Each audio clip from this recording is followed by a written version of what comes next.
사랑의 하나님, 우리 아버지, 귀한 시간 또 구별해 주셨습니다. 매번 이 시간을 맞이할 때마다 가슴 깊은 곳에서 솟아오르는 그 감사의 마음을 하나님께서 보고 계시는 줄을 믿습니다. 우리는 요즘 구속의 경륜에 대하여 살펴보고 있습니다. 이 구속의 경륜이라고 하는 이 문구 안에 담겨 있는 하나님의 그 사랑과 지혜와 능력, 그리고 인류의 구원만을 위한 것이 아니라 온 우주의 평안과 안정, 이 모든 것이 내포되어 있는 이 문구가 참으로 거대한 것인데, 그 큰 의미를 저희 마음에 담기에는 죄가 너무 크기도 하고 심령의 그릇이 작기도 합니다. 그래서 아버지 앞에 부복할 수밖에 없는 것이고 매달릴 수밖에 없는 것입니다.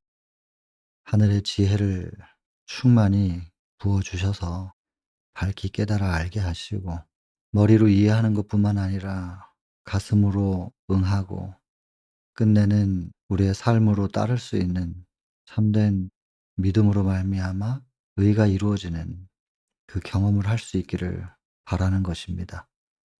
이 기도를 들으시고 응답하심으로 말씀이 가슴에 새겨져서 본성을 제어하고 우리의 힘으로는 도무지 이룰 수 없는 그 일을 우리가 말씀을 영접함으로 경험할 수 있도록 축복해 주시기를 간구드립니다. 언제나 들어주시고 응답해 주심에 감사하며 예수님 귀하신 성으로 간절히 기도드립니다. 오늘은 역시 지난 시간에 구속의 경륜에 이어서 해 보겠습니다. 진도를 빨리 안 나가기 때문에 여러분들이 내용을 꼭 숙지하시고 자꾸 반복해서 마음에 좀 새기시게 되기를 바랍니다.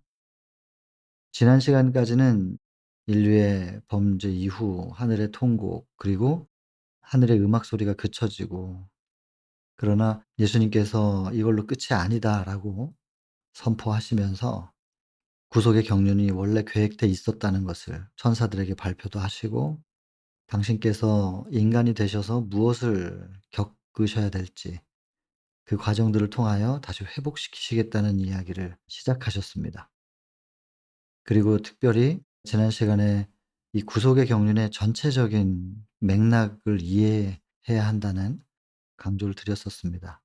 그래서 하늘 전쟁에서 사단이 던졌던 물음표, 온 우주 거민들 앞에 하나님께 대한 의혹이 생길 만한 주장을 했고, 그것의 증명이 필요했습니다.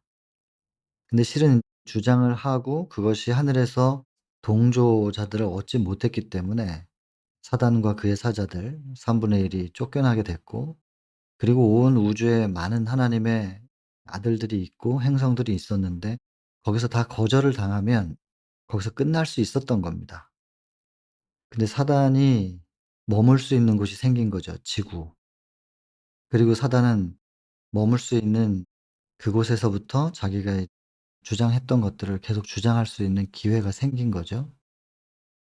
그리고 하나님도 예상은 하고 계셨죠.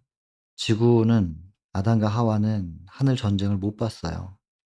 그래서 순진하죠. 이제 갓 태어난 아기. 그래서 경고가 주어지기도 했고 하늘에서 이런 일이 있었다는 것을 알려주기도 했는데 직접 눈으로 보지 못했어요. 그냥 말로만 들은 것인데 좀 경각심이 약했던 것 같아요. 그래서 또 사단도 지구가 제일 약하다고 생각을 하죠. 잘 알죠. 그래서 아담과 하와를 넘어뜨리면 자기에겐 한 번 더 기회가 있다고 생각을 합니다. 그리고 공략을 했는데 사단의 계획대로 됐어요. 그래서 인제 하늘에 통곡이 있었고 슬픔이 있었고 음악 소리가 그치게 되고, 그리고는 사단은 아담과 하와를 넘어뜨리면서 하늘에서 주장했었던 것에 근거를 마련하게 된 거죠. 이것 보라고. 하나님과의 관계가 불완전하다는 것입니다. 그 이유는 하나님의 창조가 온전하지 못하기 때문에 피조물들이 이 관계를 지켜낼 수가 없는 것이다. 이 믿음의 관계. 믿음의 관계를 지키는지 못 지키는지에 대한 척도는 율법이었고요. 관계, 이 율법 안에는 하나님과의 관계가 들어 있는 것입니다. 그래서 율법을 조항으로 행동 지침으로 그렇게 정해 놓고 거기에 경건의 모양이 부합하느냐 안 하느냐, 부합이 안 되면 하나님은 죽이시고 부합되면 그냥 이렇게 생명을 좀 공급하시고, 그걸 위해서 있는 게 아니란 말이죠, 율법이. 율법은 하나님과의 믿음의 관계에 대한 부분입니다. 그래서 이제 사단이 주장하는 근거가 뭐냐면, 하나님의 창조물인 피조물들이 이렇게 온전하지 못한 걸 보면 하나님의 창조력이 온전하지 못하다는 것에 대한 그의 주장에 대한 근거가 되는 것이고, 그리고 이제 범죄했으니까 하나님의 율법의 두 핵심, 자비와 공의를 집행해 보시라고. 공의로는 죽여야 되고 자비로는 용서를 해야 되는데 이 두 가지가 한꺼번에 조화를 이룰 수 있는지 한번 해 보시라는 거예요. 온 우주 거민들이 다 지켜보고 있는 가운데서 자꾸 해 보라고 하는 거예요.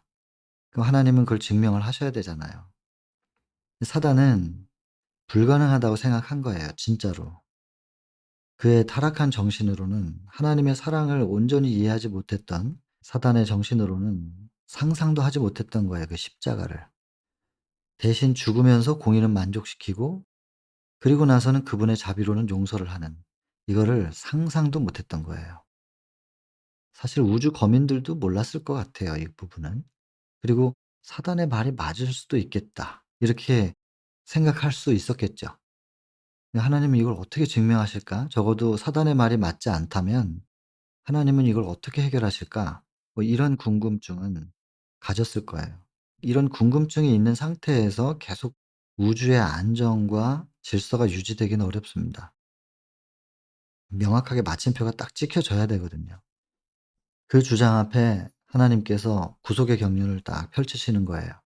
사실은 아담과 하와 지구 창조 전에 이미 계획돼 있었어.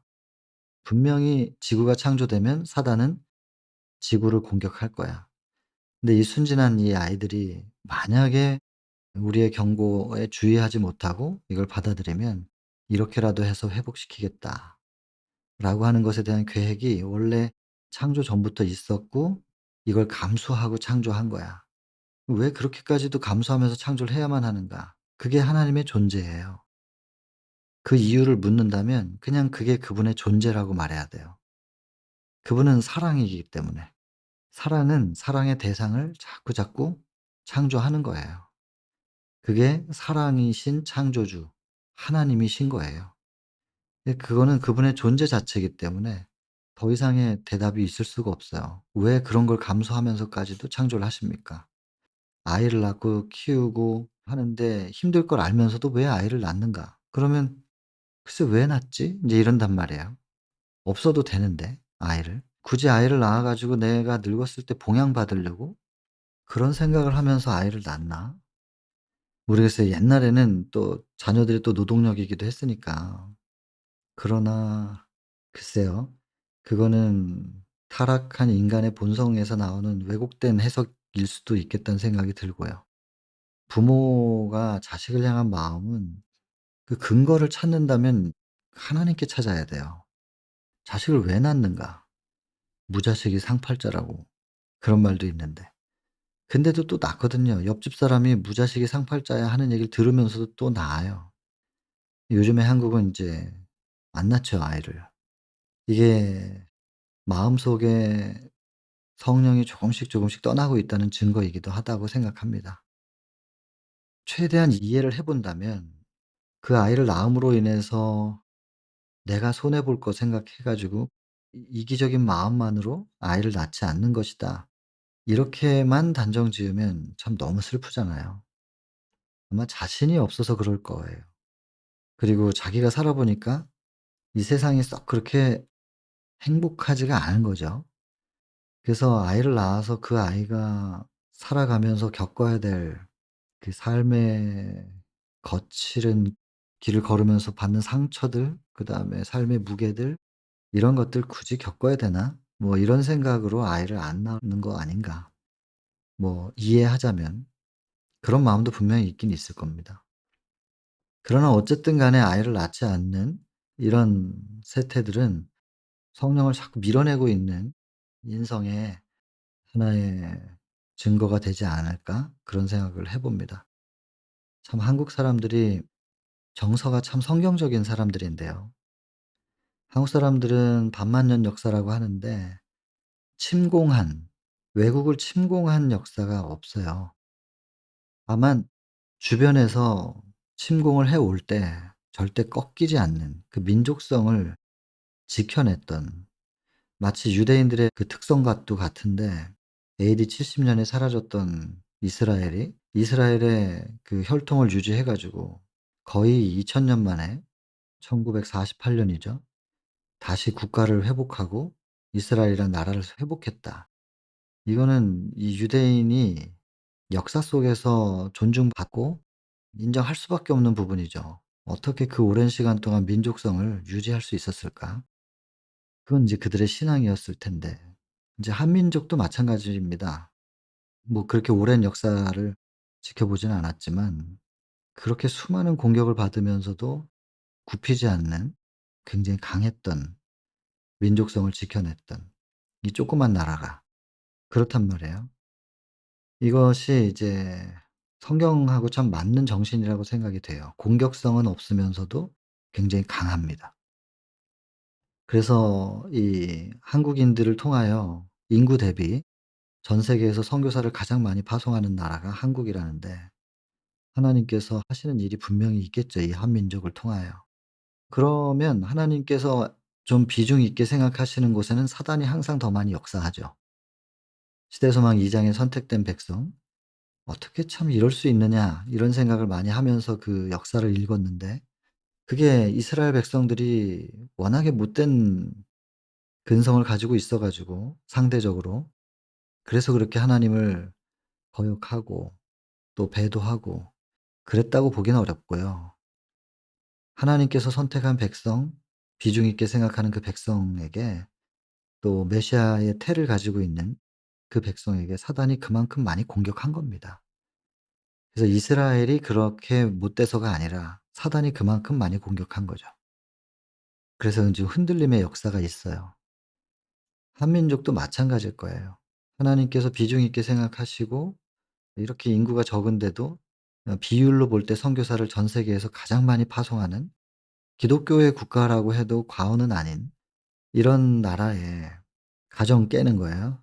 자녀 출산율 전 세계적으로 가장 낮아요 지금. 이혼율은 높고 자살률도 높고, 최근에 이혼하는 숫자가 좀 줄었는데 그 숫자가 줄어든 것은 인제 결혼을 안 하니까, 뭐 이런 형편이 되어 가고 있는 거죠. 그래서 이 한민족의 정서가 자꾸 달라지고 우리의 자녀들이 달라져 가는 거, 이게 요즘에 어린 10대 아이들의 그 정서와 표현 방식을 보면은 참 섬뜩하죠. 도대체 이게 뭐가 어떻게 돼 가고 있는 것인가. 이게 사단의 개입이라고 저는 봅니다. 어쨌든 지금 하나님의 마음을 참 많이 닮은 민족이었는데 자꾸자꾸 멀어져 가는 모습을 이제 보게 되는 것이고, 이런 세태의 흐름 속에서 우리는 이 대쟁투의 끝을 더 분명하게 보는 겁니다. "불법이 성함으로 사랑이 식어지리라." 이런 시대를 지금 우리가 보고 있는 거거든요. 그래서 우리가 지켜내야 될 것이 무엇이며 우리 자녀들의 정서 속에 우리가 무슨 씨를 뿌려야 될 것이냐, 그리고 무엇을 유전시켜 줘야 될 것이냐, 대를 이어야 될 것인가. 우리가 이 역사를 보고 앞으로의 미래를 예측하면서 오늘의 씨를 뿌리고 오늘의 한 걸음을 내딛는, 아무 생각 없이 걸어서는 안 되겠다는 거죠. 생각이 있어야 된다는 것입니다. 미래를 보고 목표 지점이 정확하게 걸어가야 되는 것이죠. 안 그러면 계속 표류할 거예요. 표류하면서 표류하는지도 모르면서 그냥 흘러가는 거죠. 이제 예수님께서 오셔서 이거 증명하셔야 될 것들이 있었어요. 창조가 온전했다는 것과, 그리고 사랑이, 자비와 공의가 어떻게 조화를 이룰 수 있는 것인가 증명하셔야만 되고, 이 증명하는 과정 속에서 하나님과 분리되는 경험도, 그리고 혼자 서서 그 믿음을 지켜낼 수 있겠는가. 어떠한 상황에서든지 간에 하나님을 향한 믿음, 마치 하나님께로 버림받은 것과 같은 상황 속에서라도 하나님은 그럴 분이 아니셔. 눈에 보이는 상황은 이렇지만 하나님은 절대로 나를 버리실 수 있는 분이 아니야. 하면서 그 믿음을 지켜낼 수 있겠는가. 그래야 하나님의 창조 물인 그 피조물들이 온전하게 창조됐다는 거, 그리고 하나님과의 그 관계가 온전할 수 있다는 거, 이게 증명이 되잖아요. 그게 인제 십자가에서 증명하신 거예요. 예수님이 이 땅에 인간으로 오셔서 증명하신 건데, 사단은 인제 그걸 안 믿어요. 인간이 아니었다고 주장하는 것이고, 신이니까 그렇게 보여줄 수 있는 거지만 피조물들은 "안 돼."라고 하는 똑같은 주장인데 다시 주장하는 거예요. 이제 마지막 증명이 남아 있어요. 마치 욥기에서 욥이 두 번의 증명을 해야만 했었던 것처럼. 그래서 성경에서 제일 먼저 기록된 책 욥기, 창세기보다도 먼저 기록된 책 욥기가 가지고 있는 의미는 대쟁투에서 대단히 중요한 부분입니다. 욥기 1 장과 2 장에서 보면 하늘의 회의, 수많은 하나님의 아들들, 그러니까 지구뿐만 아니라 다른 행성들이 있다는 것이고, 거기에 지구 대표로 사단이 갔다는 거. 구조 4장 구속의 경륜 이 챕터를 보시면 나중에 지구 대표가 바뀌는 이야기가 여기 나옵니다. 어쨌든 그때까지만 해도 지구 대표가 사단이었고, 그래서 하늘 회의에 참석했고, 그래서 하늘에 갈 수 있었어요 그때는. 근데 나중에 우리가 각시대 대쟁투를 보시면 나오지만 더 이상 하늘에 갈 수가 없게 됐고, 사단은 하늘에서 일어나는 일이 뭔지를 몰라요. 십자가 이후부턴 그렇게 된 거예요. 왜냐하면 지구의 주인이 바뀌었거든요. 그리고 사도행전 4 장이죠. 오순절 그 챕터를 보면은 예수께서 이 땅의 인제 대표가 되시고 지구의 왕이 되셨다는 것을 인정받는 취임식을 하잖아요. 그리고 성소 봉사가 시작된 거예요, 지구의 대표로서. 그래서 욥기 당시, 구약 당시의 모습과 신약은 십자가 이후는 많은 상황들이 달라져 있습니다. 그리고 그 하늘의 회의에서 사단은 지구가 자기 것이라고 주장하고, 그래서 나는 지구의 대표라고 주장할 때, 하나님은 "지구가 다 너의 것은 아니다. 한 사람이라도 나와 관계 있는 사람이 있으면 다 너의 것은 아니다." 이게 하나님의 주장이셨고, 그랬더니 사단은 그 욥이라고 하는 사람이 하나님과 관계 있는 게 아니라고, 축복을 끊어 보라고. 끊어 보면 분명히 내 사람이 된다. 그래서 그걸 증명해 보라고 하는 것을 이제 던졌고, 하늘의 모든 하나님의 아들들이 그 사단의 주장을 들었고, 하나님은 증명을 하셔야 되는 상황이고, 첫 번째 주장을 받아들여 줘서 증명이 됐는데, 사단이 두 번째 또 "몸을 쳐 봅시다." 인제 이렇게 해 가지고 두 번째, 그래서 끝내 두 번째 증명까지 이루어지고 나서 욥기가 끝나잖아요. 이 욥기가 그냥 기록된 책이 아니란 말입니다. 대쟁투의 전반적인 내용이 욥기 안에 다 들었어요. 그리고 욥의 입장에서 하늘을 보면서 계속 물어요. "하나님, 제가 왜 이걸 당해야 되는 거죠?" 그때 하나님께서 계속 욥에게 하신 말씀은 "내가 창조주잖아."라는, 마치 동문서답하듯이. 그러나 그게 하나님께서 하실 수 있는 모든 것이긴 했어요. 사단이 참소해 가지고 "내가 증명하려고 이렇게 하는 건데 쪼끔만 참어." 이렇게 말할 수가 없는 거예요. 그냥 "내가 창조주야." 그 얘기만 계속하세요. 믿어 달라는 거예요. 오늘날 우리도 그렇잖아요. 첫째 천사의 기별이 창조주 경배인데, 욥기서가 가지고 있는 의미, 이 대쟁투에서 너무 중요한 부분입니다. 자, 그래서 우리는 인제 십자가 이후에 두 번째 증명의 시대를 살고 있습니다. 그리고 이 두 번째 증명을 하게 될 사람들은 기별을 통해서 만들어질 거예요, 남은 무리. 하나님의 계명을 지켜, 그것은 믿는다는 뜻입니다. 믿어서 예수의 증거를 가진, 예수의 증거, 하나님의 말씀이 우리 속에 들어오셔서 충만하게 임재해 계실 때 우리의 본성을 가죽옷으로 다 덮어 가지고 제어하시면서 그 임재의 빛을 발산하시면, 우리는 예수께서 인간으로 이 땅에 오셔서 하나님의 품성이 어떠한지를 하나님을 증거했던 것처럼, 그게 예수께서 증거하신 거거든요. 그 예수의 증거를 우리도 가질 수 있게 된다. 왜냐하면 예수님이 내 안에 영접됐기 때문에 예수님이 증거하신 것을 우리도 할 수 있게 되는, 예수의 증거를 가진 자가 되는 거죠. 그것이 이제 남은 자손의 정체성이잖아요. 여자의 남은 자손. 인제 그렇게 되는, 그것을 통해서 우리가 마지막 증명을 하게 되는 것입니다. 이 대쟁투의 맥락이 하늘과, 그리고 하늘 전쟁과 십자가와 마지막 야곱의 환란까지, 요것이 지난 시간에 징검다리 얘기를 했고 디딤돌을 놓는다고 말씀드렸습니다. 그리고 하나 놓고 한 걸음 가고 또 하나 놓고 한 걸음 가는 거예요. 그리고 끝까지 마지막 디딤돌을 딛고 그다음 하늘문에 탁 들어가는 겁니다. 그 얘기 지난 시간에 이 증명에 대한 이야기를 했고 예수님이 알고 있었던 부분과 모르고 계셨던 부분 그것에 대한 이해를 말씀을 또 드렸었습니다. 그래서 예수님은 마치 모든 것이 짜여진 각본에서 연출 쇼를 하듯이 그렇게 하는 게 아니고 에덴에서 아담과 하와가 겪었었던 것, 눈에 보이는 것과 말씀 중에 최초의 인류는 말씀을 놓았고 눈에 보이는 걸 선택을 했는데 예수님은 부활하실 수 없을 것 같은 그 상황을 만났고 그 상황에 대해서는 예수님이 모르셨었던 것이고 그 순간에 '나를 버리시는 겁니까?' 라고 이게 예수님의 진정의 소리였다는 거. 이걸 우리가 이해해야 됩니다. 엘리 엘리 라마 사박다니를 이해해야 이게 대쟁투가 풀리고 엘리 엘리 라마 사박다니 안에 담겨 있는 증명이 이해가 돼야 우리가 훗날 무엇을 증명할 것인지 어떤 상황에 서야 하고 그 상황 속에서 무엇을 증명해야 되는지가 확실해진단 말이에요. 근데 이 엘리 엘리 라마 사박다니를 그냥 잘 설명 안 해요. 이걸 풀어야 되는데. 그리고 이게 풀리려면 그냥 쇼를 하는 것이 아니라 '나를 버리시는 겁니까?' 토해져 나오듯이 그런 절규였다는 것에 대해서 이걸 이해해야 돼요. '이게 진짜였구나.' 그리고는 시소 78, 79를 보면 부활할 수 없는 상황이었다는 거 거기 적혀 있는데 그래서 예수님이 '부활하실 수 없을 것 같다.'라고 하는 생각 때문에 이렇게 절규가 토해져 나올 수밖에 없었던 것이구나. 적혀 있단 말이에요. 적혀 있는 대로 그냥 읽으면 되는 거고. 근데 그게 성립이 안 되거든요.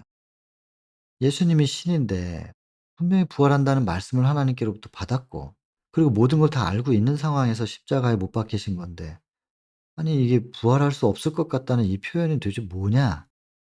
그러니까 이게 양립이 안 돼요. 그러다 보니까 한쪽을 포기하는 거예요 그냥. 덮어 놓고 가는 거예요. 그러나 기록되어 있는 모든 내용은 다 양립돼야 됩니다. 신인데 왜 몰라? 이게 말이 돼? 예 말이 됩니다. 왜냐하면 예수님은 신이셨지만 인간으로 오셨기 때문에. 이게 오묘해요 성육신.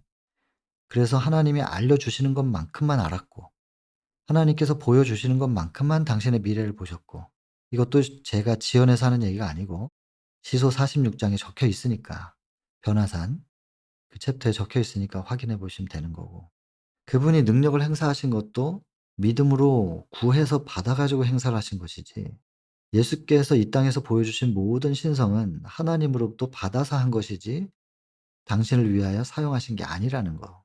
이 땅에서 예수님이 신성과 인성을 같이 가지고 신성이 어떤 역할을 했고 인성은 어느 정도 그분의 삶에 영향을 끼쳤는지에 대해서 이해하는 건 너무나도 중요해요. 대쟁투의 전체적인 역사 속에서 인간이셨다는 것입니다. 왜 인간이어야만 되냐면 사단이 하늘에서 자꾸 창조주에 대해서 창조주의 창조력에 대해서 시비를 걸었기 때문에 하나님의 피조물이 이렇게 완전할 수 있다는 걸 보여줘야 되거든요. 그러니까 인간으로 오실 수밖에 없었던 거예요. 그것도 범죄 전에 타락하지 않았던 아담으로 온 게 아니고 범죄 후에 4천 년 동안 그 타락한 본성에 유전이 된 것에 영향을 받은 인간으로 오셨다고 적혀 있잖아요. 시소 4 장에. 그 "너희를 위하여 구주가 나셨으니." 그 챕터하고 예수님이 시험 받는 장면 12 장. 시험 챕터 보시면은 그 설명이 다 되어 있잖아요. 기록이 되어 있고. 침례장도 마찬가지입니다. 11장 침례. 뭐 여기저기 다 나와요. 지금 이 부조 4 장에서도 예수님의 인성에 대해서 또 나오는데 이게 이렇게 기록이 되어 있으면 이걸 그대로 믿어야 되는데 예수님이 인간으로 오셨다는 거. 그리고 인간으로 오셔서 인간으로서 증명하신 게 있으셨다는 거. 근데 사단이 이걸 인정을 하지 않았기 때문에 속에서 신성을 썼는지 인성으로만 했는지 모른다는 거죠. 예수님 속에서 일어난 일이니까. 그리고 또 그렇게 주장할 만하죠. 사단의 주장에 더 타당성이 있는 것 같아요. 중심을 보지 못하는 피조물들 입장에서는. 그러면 인제 마지막 증명을 하나 더 해야 되는 것이고 남자와 여자가 결합해서 이 땅에 태어나게 된 저희 같은 인간이 이걸 증명하면 성령으로 잉태됐기 때문에 신성이다. 자꾸 이렇게 주장한단 말이에요. 아니 그러면 뭐 아담은 여자의 배에서 났나요?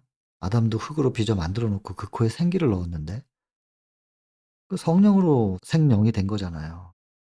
예수님도 마찬가지거든요. 성령이 임하셔 가지고 그 육신 속에 임하셔서 생명이 돼서 태어난 건데 아담하고 똑같아요. 근데 인간하고 예수님은 그 출생 자체가 다르다. 그 형성된 것이 다르다는 거야. 정자와 난자가 만난 게 아니지 않느냐 이런 건데 뭐 아담은 정자하고 난자하고 만나서 만들어졌냔 말이에요. 그렇지가 않은데 똑같은 거란 말이죠. 근데 안 믿어요. 아무튼 안 믿으니까 저희 같은 사람이 증명해야 돼요, 그 관계를. 이게 남아 있는 거예요. 그 증명하게 될 사람들을 만들어내는 그 남은 무리를 만들어내는 것이 기별이에요. 기별을 통해서 '아 이런 거였어? 대쟁투가 이런 거였구나. 하나님이 목적하신 바가 이런 것이었구나. 나 하나 구원받고 안 받고' 이것도 중요합니다마는 나 혹은 인류, 지구 구원하고 회복하는 것도 중요한 일이면서 동시에 이 지구에서 사단이 근거를 마련해 가지고 주장했었던 거, 온 우주에다가 주장했었던 거 그것을 이 지구에서 해결해야 돼요. 그래서 이 지구에서 그것을 해결함으로 인해서 온 우주에게 던져진 하나님에 대한 의심의 물음표 그것을 종식시키는 거.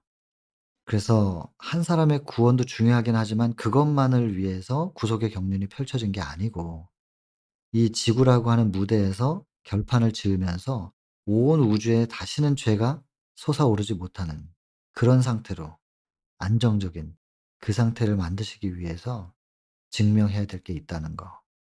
그래서 지금 남은 자손에게 부여된 그 사명은 한 사람의 구원을 포함하고 인류의 구원을 포함하고 지구의 회복을 포함하지만 거기서 끝나는 게 아니라 더 큰 범위는 우주입니다, 우주.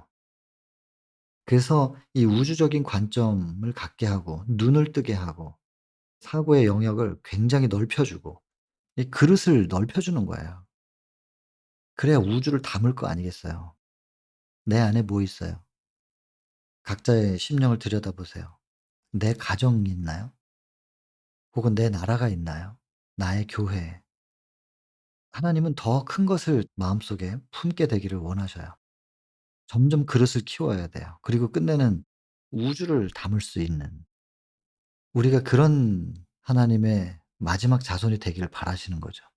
그래서 우주적인 관점으로 이 땅에서 살기를 그래서 이 땅에서 좀 돌이 날라오고 자존심이 좀 상하게 만들거나 그냥 지금 당장 뭐가 어떻게 돈이 있고 없고 이런 거 그게 아니라는 거죠. 그런 거 생각 안 해도 되게끔 우주적인 큰 것을 생각하고 바라보고 '우주의 존립이 너한테 달려 있어.' 인제 이렇게 우리에게 주어진 사명은 굉장히 큰 건데 우리가 너무 작은 걸 가지고 지금 흔들리면서 이렇게 살아가면 안 되는 눈을 뜨라는 거예요.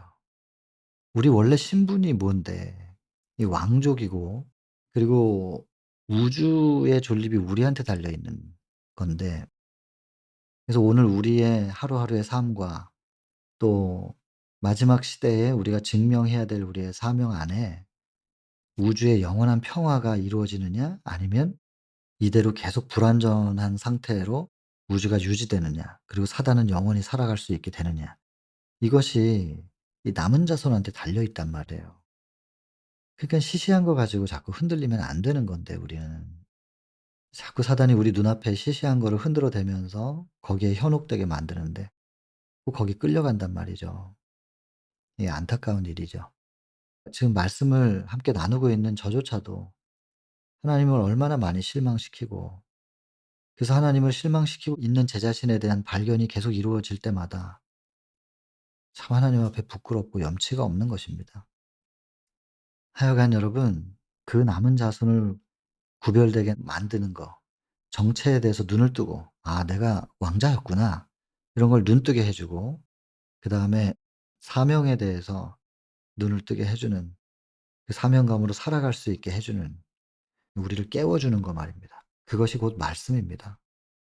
그래서 특별히 이 대쟁투 총서가 "성경이 이런 얘기를 하고 있는 거야."라고 하면서 성경의 처음부터 끝까지를 대쟁투의 처음부터 끝까지를 쭉 연결시켜 주는 이 성경은 창세기부터 시작을 하니까 하늘 전쟁 얘기는 계시록에 나오잖아요. 계시록 12 장에서. 그러니까 이게 좀 순서가 이렇게 뒤바뀌어져 있다 보니까 성경 창세기부터 읽는 사람들이 대쟁투의 하늘 전쟁부터 대쟁투의 끝까지를 연결시키질 못하는 거예요. 옛날에는 했어요. 근데 지금 사람들이 그걸 못한다고요. 특별히 종교 암흑기. 그때 사단이 온 세상을 어둡게 만들었지만 그것만이 아니고 사람들의 영적인 안목도 어둡게 만들었어요. 그래서 1260 년이라는 시간은 대단히 긴 시간이었고 그 시간 동안에 사람들을 어둡게 만들어 놨는데 인제 말틴 루터가 개혁을 하지요. 개혁을 했지만 이제 일곱 교회의 역사를 보면 그 사대 교회인데 "살았다고 하지만 죽은 자로다." 계시록 3 장의 1 절부터가 인제 사대 교회 얘기입니다. 근데 "살았다고 하지만 죽은 자로다." 어둠으로부터의 개혁은 빛인데 빛은 예수님이고 예수님을 보지 못했어요. 그래서 개혁 교회들이 루터를 보고 칼빈을 보고 다 종교 개혁자들을 쳐다봤지 예수님을 보질 못했죠. 그래서 나중에 이제 빌라델비아 교회가 시작되잖아요. 예수님이 재림하시는데 예수님을 봐야지. 루터가 훌륭한 사람이긴 하지만 '루터가 구원을 주냐?' 이 메시지가 인제 터져 나오는 거죠. 어쨌든 이 어둠 속에서 사대 교회가 개혁을 했는데 개혁을 온전히 못했단 말이에요. 그러다 나중에 빌라델비아 교회에서 라오디게아 교회로 넘어오면서 하나님께서 구별시켰죠. "말씀이 틀릴 리가 없는데."라고 하면서 오직 말씀에 뿌리 내려져 있는 사람들만 남고 나머지는 다 떠났어요. 그리고 그들이 말씀에 매달려 가지고 더 말씀에 집중하다가 발견한 게 이 안식일 기별이잖아요. 사단이 창조주를 경배하지 못하도록 안식일을 온 인류 속에서 싹 없애버리는 역사가 있었잖아요. 364 년입니다. AD 364 년에 일요일만 성별한다. 그렇게 해 가지고 싹 없애고 그다음에 538 년에 법안권 확립하면서 딱 암흑기로 들어가는 건데 안식일이 사라져요. 안식일이 사라졌다가 이걸 회복시킨 거예요. 1844년 이후.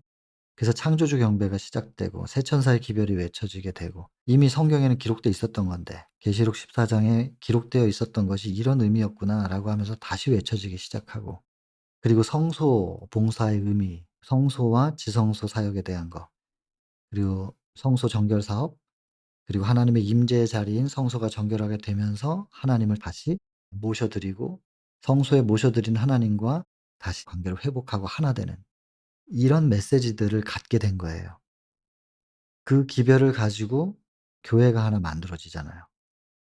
그 교회가 만들어진 게 이제 제7일 안식일 예수 재림교회 이게 만들어진 거고 근데 사단이 또 가만히 있나요? 이 안식일 교회 또 역사해 가지고 이거 흐려 놓죠. 기별을 바르게 이해하지 못하도록.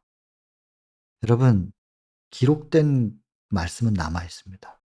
성경이 있고 대쟁투 청소 또 그 외에 예언의 신들이 있잖아요. 자꾸 번역을 바꾸면서 인제 사단이 또 거기에 개입한다는 뭐 그런 우려도 있지만 그러나 성령을 간구하고 성경과 이 예언의 신을 통해서 대쟁투의 전체적인 흐름을 파악하려고 애쓰는 사람들을 하나님께서 외면하실 수 없잖아요. 분명히 대쟁투의 시작과 끝을 연결시켜 주실 거고요. 그래서 이걸 이해를 해야 된다는 것입니다. 특별히 성경을 직접적으로 해석한 대쟁투 총서는 부조와 선지자와 선지자와 왕, 시대의 소망, 사도행적, 각시대 대쟁투 이 5권. 이거는 성경을 이해하는 데 그냥 뗄래야 뗄 수가 없는 꼭 같이 보시고 그리고 성경은 하늘 전쟁부터 시작하지 않는데 이 대쟁투 청소의 첫 시작은 1 장 죄가 용납된 이유 하면서 하늘 전쟁 얘기부터 시작합니다. 그 이후에 2장 창조가 이루어지고 그다음에 그 슬프게도 완벽하게 창조되었던 그곳에서 인류가 사단의 유혹에 넘어지는 이야기. 그래서 3장 유혹과 타락. 그리고 그것을 어떻게 하나님께서 회복시킬 것인가. 그게 4장 구속의 경륜. 이러면서 순서대로 대쟁투의 시간의 흐름 순서대로 엮어 놨단 말이에요. 그래서 여러분 우리 시대 소망하고 사도행적 할 때 목차 암기를 그렇게 강조를 했었잖아요. 그랬던 것처럼 부자 선지자도 목차를 암기하셔야 됩니다. 그래서 부자 선지자부터 각 시대의 대쟁투까지 전체적인 목차를 쭉 암기하면서 계속 공부를 해 나가면 나중에 대쟁투에 처음부터 끝까지가 연결되실 거예요. 그리고 딱 균형이 맞아질 거예요. 그리고는 인제 잘못된 기별을 들으면 '아 이건 이쪽으로 좀 치우쳐져 있구나. 저건 저쪽으로 치우쳐져 있구나.' 이게 분별이 될 거란 말이에요. 그것이 나라고 하는 사람이 뛰어나서가 아니라 말씀을 균형지게 처음부터 끝까지를 최소한 목차라도 쭉 연결시켜 가지고 맥락을 이해하고 있으면 보인다고요 그게. 분별이 된단 말입니다. 그러니 마태복음 24 장에 말세의 징조 가운데 그렇게도 많이 강조한 거 "미혹되지 말라." 반복적으로 나오면 대단히 중요한 거잖아요. 왜냐하면 사단의 이름 중에 마지막 이름이 뭐예요? 계시록 12장 9 절에 "온 천하를 꿰는 자다." 꿰는 자, 미혹하는 자가 있기 때문에. 그래서 말세의 징조에는 미혹자들이 있으니까 "미혹되지 말라." 경고와 주의가 있는 거죠. 그럼 어떻게 미혹이 안 될 수 있느냐? 말씀으로 분별력을 가지고 있으면 되거든요. 이게 너무나 너무나 중요하다는 것입니다. 특별히 이 구속의 경륜 이 챕터는 부저 선지자에서 뭐 우리의 구원과 대쟁투를 끝마치는 데 있어서는 뭐 가장 중요한 챕터라고 봐야 되겠죠. 이 4 장. 구속의 경륜이 그냥 고것만 그 주제를 가지고 그것만 설명한 챕터니까. 그래서 제가 창세기 3장 다 외우시라 그랬잖아요. 1 절부터 24 절까지. 구속의 경륜 마찬가지입니다. 이 챕터도 꼼꼼히 보셔야 됩니다. 아주 꼼꼼히, 꼼꼼히. 그래서 여러분 예수님께서 이런 부분 아버지께서 얼굴을 숨기심으로 인한 영혼의 고뇌 미리 다 알고 있었다고 생각하시면 안 된다는 거예요. 제가 요런 표현을 근거로 들어서 말씀드렸잖아요. 내려오셔서. 이게 예수님 입장에서 기록된 게 아니라 저자의 입장에서 기록한 겁니다. 그 화이트부인은 이미 계시를 통해서 알고 있는 상태였기 때문에 이렇게 표현할 수 있었다는 거고 그래서 절대로 십자가는 좀 어른들이 아이들 잠깐 속이듯이 그런 것처럼 하나님께서 그냥 살짝 눈 가리고 쇼하듯이 그럴 수가 없는 분이라는 거예요. 엘리 엘리 라마 사박다니는 진짜였어요. 정말로 '나를 버리시는 겁니까?' 라고 절규하실 수밖에 없는 상황이었던 거예요. 그럼에도 불구하고 이런 거였으면 그냥 제가 죽겠습니다. 그냥 버림받고 죽죠 뭐. 그러나 말씀은 분명히 있었으니까 부활한다는. 제가 말씀을 믿는 믿음으로 그냥 '나는 죽겠습니다. 그리고는 내 영혼을 아버지께 의탁하나이다.' 하고 돌아가신 것이 결코 쇼하는 게 아니었다는 거죠. 진짜였다는 거예요 그건. 이걸 바르게 이해하면 나중에 야곱의 환난 때 십자가를 생각하면서 '아 이런 고통이고 이런 괴로움이었겠구나. 이런 불안함이고 두려움이었겠구나. 하나님과 분리된다는 게. 그리고 영원히 구원에서부터 떨어진다. 나는 구원받지 못하는 거구나.'라는 이 두려움이 이런 거였구나. 예수님이 십자가에서 이걸 겪으셨던 것이었구나. 그러나 예수님은 끝까지 믿음을 포기하지 않으셨던 거구나. 그리고 끝내는 믿음대로 됐었던 거구나. 나도 그렇다면 이 순간에 무엇을 선택할 것인가? 십자가를 생각하면서 믿음의 손을 놓지 않는 것이죠. 야곱의 환란. 그래서 십자가와 똑같은 경험 속에서 증명하는 겁니다. 에녹도 훌륭한 사람, 다니엘도 훌륭한 사람, 성경상에 흠이 없이 기록되어 있는 그러나 이분들은 성령 없이 서본 적이 없어요. 예수님이 십자가에서 겪으신 그것을 같이 겪어보질 못했어요. 시기적으로 그래요. 그분들이 마지막 시대로 옮겨져서 지금 이 시대에 그 야곱의 환란을 거치게 한다면 분명히 증명하실 수 있는 분들이라고 생각되어져요. 그러나 시기적으로 그 시대를 안 살았어요. 그래서 중심을 보시는 하나님은 '에녹도 다니엘도 충분히 그런 사람이야.'라고 아시지만 사단은 인정 안 해요. 속에서 일어나는 것들을 인정하지 않아요. 그러니까 드러나서 보여줘야 돼요, 사단한테는. 그리고 보여지는 걸 가지고 사단은 주장해요. 하늘 거민들 앞에 "이것 보라고." 그러기 때문에 보여줄 수밖에 없어요. 하나님께서 보려고 하는 게 아니고 하나님께서 경건의 모양을 우리에게 요구하시는 게 아니고 보여줘야 되니까 증명해 줘야 되니까 그런 거예요. 아브라함이 이삭을 죽이는 걸 왜 해야 돼요? 중심을 보시는데 이미. 창세기 22 장에서 그 칼이 내리치려고 할 때 멈춰라 했잖아요. 그 아이에게 아무것도 하지 말라고. 왜 그 행위를 해야만 했었냐고요. 사무엘상 16 장에 보면은 사람은 외모를 보지만 여호와는 중심을 보신다고. 그 하나님이기 때문에 이미 다 아시는데 아브라함이 그렇게 내리칠 때 멈춰라 하시고 나서 "이제야 알았노라." 이렇게 표현하시는, 뭘 이제야 알아요. 중심을 보시는 분이 다 알지.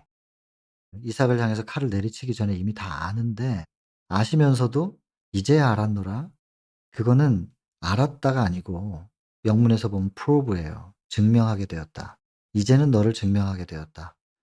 사단이 자꾸 너를 가지고 참소하니. 왜냐면 이제 12 장부터 시작이죠. 창세기 12 장에 애굽에 가 가지고 거짓말했죠. 자기 살겠다고. 창세기 20 장에서 블레셋에 가서 똑같이 또 거짓말해요. 자기 살겠다고. 부인이 부인 아니라고. 거짓말했던, 믿음의 의가 아니잖아요. 자기 방법으로 자기를 구원하려고 하는 거지. 그런 아브라함이 두 번의 그 역사가 있기 때문에 안 믿어요. 아브라함을 믿음의 조상으로 세우려고 한다. 그럼 사단이 가만히 있겠냔 말이죠. 얘가 어떤 사람인데, 아브라함이 어떤 사람인데 두 번이나 자기 살겠다고 거짓말하고 하나님을 믿는 믿음이 아니었잖아요. 그럼 참소하는 거예요. 그러니까 할 수 없이 보여준 거예요. 22 장에서. 아브라함 자기 생명보다 더 소중한 이삭을 죽일 수 있냐 없냐. 이거 보여주는 거예요. 증명해야 되니까. 근데 그냥 요구하신 거 아니잖아요.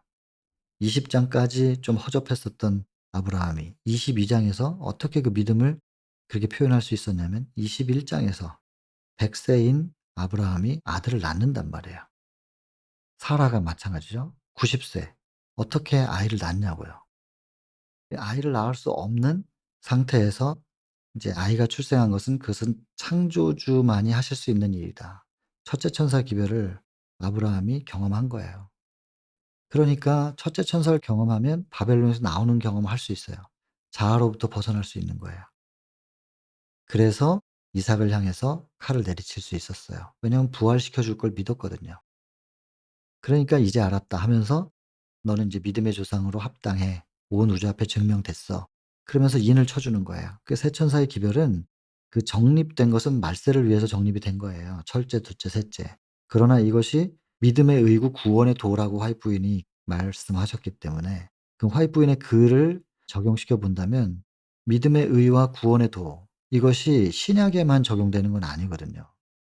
그래서 하나님의 인, 창조주 경배 이 부분은 안식일을 중점으로 해 가지고 마지막 시대에 우리가 직접 겪게 될 거예요. 또 선택해야 되고. 진짜 창조주 경배를 하느냐 안 하느냐. 이거에 대해서 증명을 해야 되니까 말세에 이 세 천사의 기별이 기별로서 증명해야 될 게 있어요. 그래서 마지막 시대를 위해서 주어진 기별이 맞아요. 그러나 그 세 천사의 기별 속에 담겨 있는 믿음의 의, 구원의 도, 이것은 어느 시대나 다 적용돼야 됩니다. 그래서 구원의 도는 창조주 경배가 아니면은 내 안에서 이루어질 수가 없기 때문에, 그래서 세천사의 기별을 꼭 그 말세에만 적용시켜 가지고 해석하려고 하지 마시고, 제가 그걸 부정 안 했습니다. 말세에 적용되는 게 분명히 맞습니다마는 1, 2, 3 이 단계적으로 적용되는 건 분명히 말세에 적용돼야 돼요. 그러나 그 세천사의 기별 속에 내포되어 있는 구원의 도는 어느 시대에나 다 적용돼야 된다고요. 그러니 아브라함의 생애 속에 나타난 믿음의 의, 그게 일평생을 통해서 배워요. 이삭도 그렇죠. 야곱도 마찬가지잖아요. 자기가 거짓말해 가지고 장자권을 받으려고 했었던 믿음의 의가 아니잖아요. 하나님의 뜻을 이루는 거긴 하지만 그게 믿음으로 된 게 아니잖아요. 자기 수단 방법으로 해 가지고 거기서 도망가게 돼서 그가 빙글빙글 돌잖아요. 근 30 년이 되는 20년 넘는 그 시간을 빙글빙글 돌고 나서 그가 믿음의 의를 깨닫잖아요. 네, 여러분 이 세 천사의 기별 속에 담겨 있는 믿음으로 말미암는 의가 구약 시대에는 우리 믿음의 부조들의 일평생을 통해서 깨달아지는 과정입니다. 그러니 우리도 그 다 이중 적용이죠. 우리의 일평생을 통해서 믿음의 의가 배워질 거예요. 지금 온전하지 못해도. 그래서 희망이 있어요. 제가 아직 살아 있잖아요. 포기하지만 않는다면 일평생 내가 살아가는 동안에 '아 이게 의였구나. 믿어서 의가 이루어지는 게 이런 거였구나.' 분명히 하나님께서 우리가 포기하지 않고 이 길을 걷는다면 우리의 생애 속에서 이것을 깨닫게 하실 겁니다. 아브라함이 그랬던 것처럼, 야곱이 그랬던 것처럼, 모세도 그랬고. 왜 그래요? 나중에는 이스라엘 백성들이 또 믿음을 배워야 돼요. 거의 시내산에서 1년 있었고 그 시간 동안은 이동하는 시간은 뭐 한 달 쪼끔 넘었는데 가나안의 가데스 목전까지 왔다가 딱 정탐해 보고 나서 우리는 못 이긴다고. 이게 언제 직접 싸워 이기라 그랬어요. 그건 행위의 의지. 나중에 40년 돌고 들어갈 때 여리고성 빙글빙글 돌다가 소리 지르니까 그냥 무너지잖아요. 이게 믿음의 의란 말이에요. 민족이 믿음을 배우는데 40 년이 또 걸렸단 말이에요. 개인도 그렇고 민족도 그렇고 이스라엘 자체가 전부 개인이든 집단이든 간에 믿음으로 말미암는 의를 이해하고 경험하고 경험적인 이해를 할 수 있는 과정이 이게 역사예요. 개인의 일생이기도 하고 이스라엘의 역사이기도 하고 우리도 이 경험해야 되는 거거든요. 하여튼 여러분 이 구속의 경륜이라고 하는 이 챕터에서 우리가 생각해야 될 주제들은 굉장히 심오한 주제들이 있습니다. 그래서 주제별로 하나씩 정리를 해 가지고 노트해 놓으시는 것도 좀 좋을 것 같고요. 그리고 대쟁투의 시작과 끝에 대한 전체적인 맥락을 이해해야 된다는 거 기억을 좀 해 주셔야 될 부분들이 좀 있습니다. 오늘은 진도는 하나도 못 나갔지만 그만큼 이 챕터가 중요한 챕터여서 계속 비중 있게 생각할 수밖에 없고 들여다볼 수밖에 없다는 것을 다시 한번 강조드리면서 이 챕터를 많이 숙지하시게 되기를 부탁을 좀 드립니다. 개인 기도하고 마치겠습니다.